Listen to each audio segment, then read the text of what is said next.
జగిత్యాల జిల్లా చేసింది ఎవరు అని ఎవరిని అడిగినా ఏం చెప్తారు? ఎవరు? వినబడతలేదు.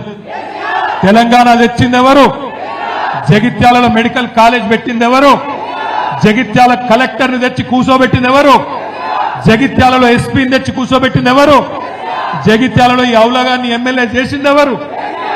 గదే అంటున్నా. మరి ఇవన్నీ సరిపేస్తే జరిగిపోవు. ఏ అవులగాడు ఏం మాట్లాడినా ప్రజల దగ్గరకు వస్తే అన్ని విషయాలు బయటికి వస్తాయి. అందుకే నేను అంటున్నా, మనం ఎవరో గురించి ఒక్కడు పోయిండని భయపడే అవసరం లేదు. మీ అందరున్నారు, మనకు ప్రజల ఆశీర్వాదం ఉంది.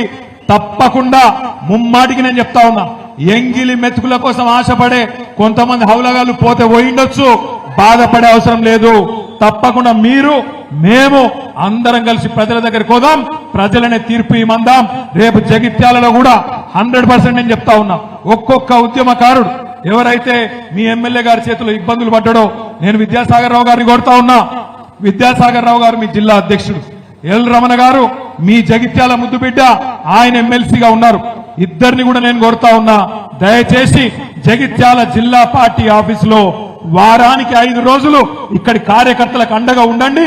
పిలిస్తే మీ జెడ్పీ చైర్మన్ ఉన్నది, వసంత ఇక్కడనే ఉంటది, విద్యాసాగర్ రావు అంకులు ఉంటారు, రమణన్ ఉంటాడు, రాయేశం గౌడ్ గారు ఉంటారు.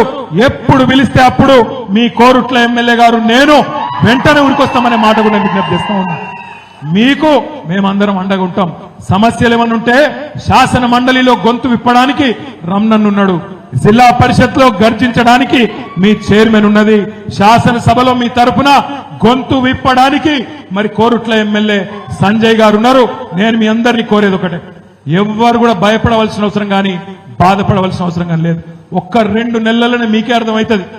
ఒక్కటంటే ఒక్క ఎంపీటీసీ టికెట్ కూడా కాంగ్రెస్ పార్టీలో ఈ దొంగకు జీవన్ రెడ్డి ఇయ్యనియాడు. ఒక్క ఎంపీటీసీ టికెట్ కూడా, ఒక్క బీఫామ్ కూడా ఇయ్యనియాడు.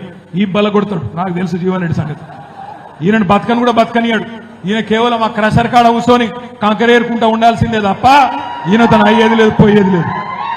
వాళ్ళ వియ్యంకుని తీసుకొచ్చి కాంట్రాక్ట్లు చేసుకోవాలి, పైసలు ఏరుకోవాలి, పైసలు లెక్క పెట్టుకోవాలి, క్రషర్ కాడ పోయి కంకర చూసుకొని సంతోషపడు తప్ప అయ్యేది లేదు, పోయేది లేదు.